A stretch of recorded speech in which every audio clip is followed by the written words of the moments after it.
भगवान को कहाँ ढूंढ रहे हो? मूर्ति में।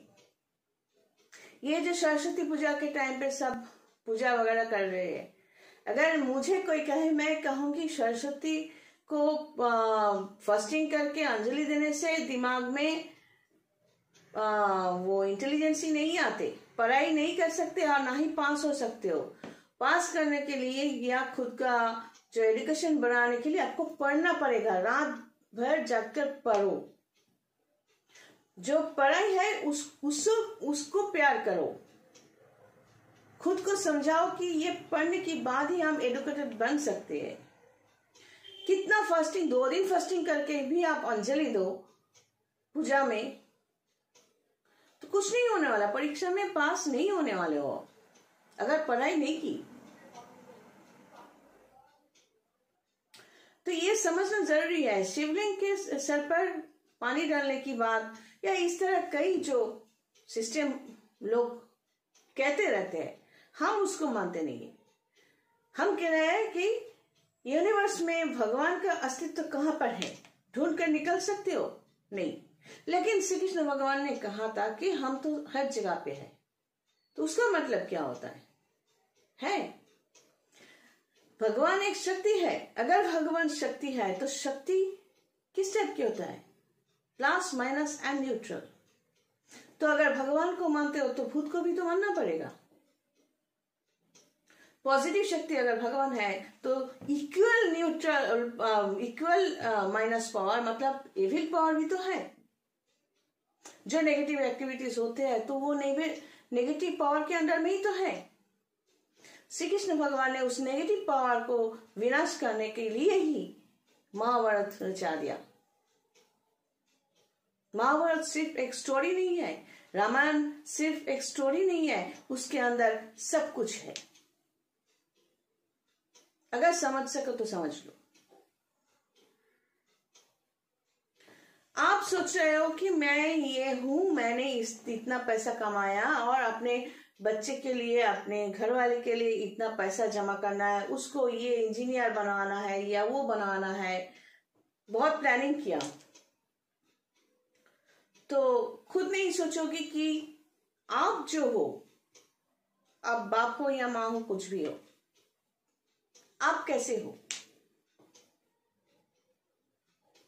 किस तरह के इंसान हो आप, किस तरह की एक्टिविटीज आपने किया,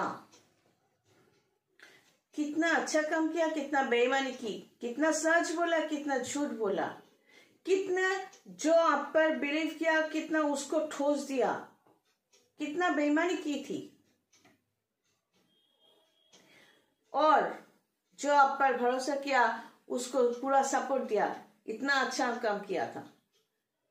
खुद को पूछो, अगर आप में हर एक सवाल में राइट दे सकते हो तो यकीन मानो आपका बच्चा राइट में ही होगा।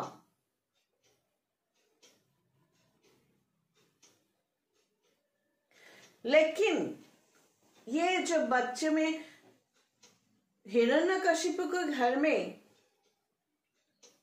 प्रहलाद एक ही बार हुआ है, मतलब माँ बाप के घर में अगर माँ बाप हिरण्यकशिपु की तरह है तो उसके घर में अगर 2 या 4 बेटा बेटी है तो 4 में से सिर्फ एक ही प्रहलाद बन सकता है, बाकी नहीं। और ऐसा भी हो सकता है 4 में से कोई प्रहलाद है ही नहीं।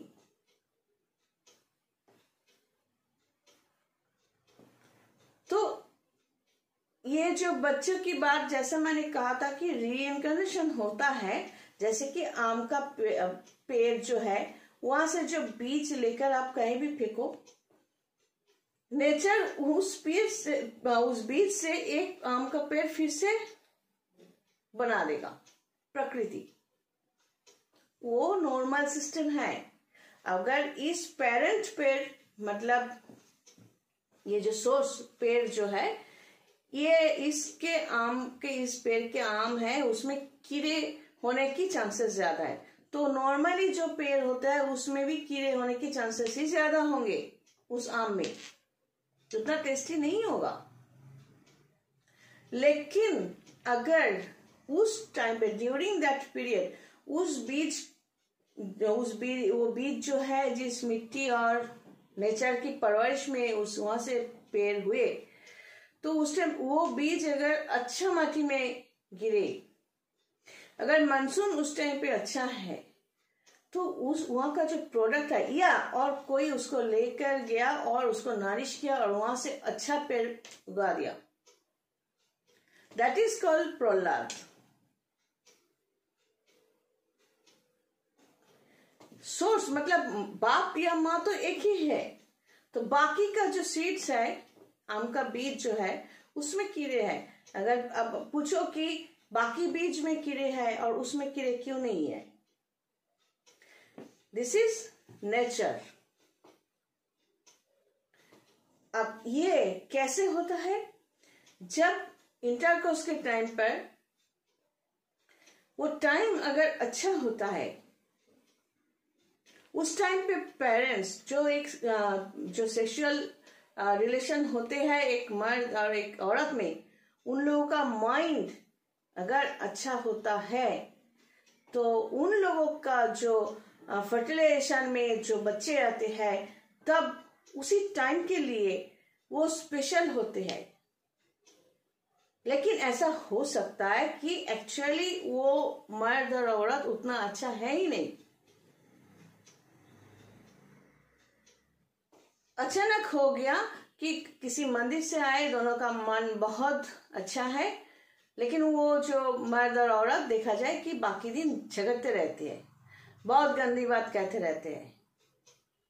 लेकिन अचानक उस दिन अच्छा मन की जो भावनाएं है वो अच्छा था, और सेक्सुअल लाइफ के समय पर वो टाइमिंग अच्छा था, तो उस टाइम का फर्टिलाइजेशन से जो बच्चा होगा वो प्रहलाद जैसा ही होगा या स्पेशल होगा। और उसी पेरेंट्स का, उस मर्द और औरत का बाकी के बच्चे अगर नॉर्मली वो सेक्स करते हैं जानवर की तरह, तो बाकी बच्चों में वो कीड़े मकोड़े जैसे ही आम के जो फल के बारे में कह रही थी वैसे ही होंगी, कीड़े मकोड़े जैसे। तो ये इट डिपेंड्स कि आप बच्चा जो पैदा कर रहे हो वो किस तरह की हो। प्लानिंग मत करो, आप कैसा हो उस पर डिपेंड करता है आपके बच्चे कैसे होंगे। मैं फिर से कोशिश करूंगी इस टॉपिक को लेकर समझाने के लिए। God bless and take care.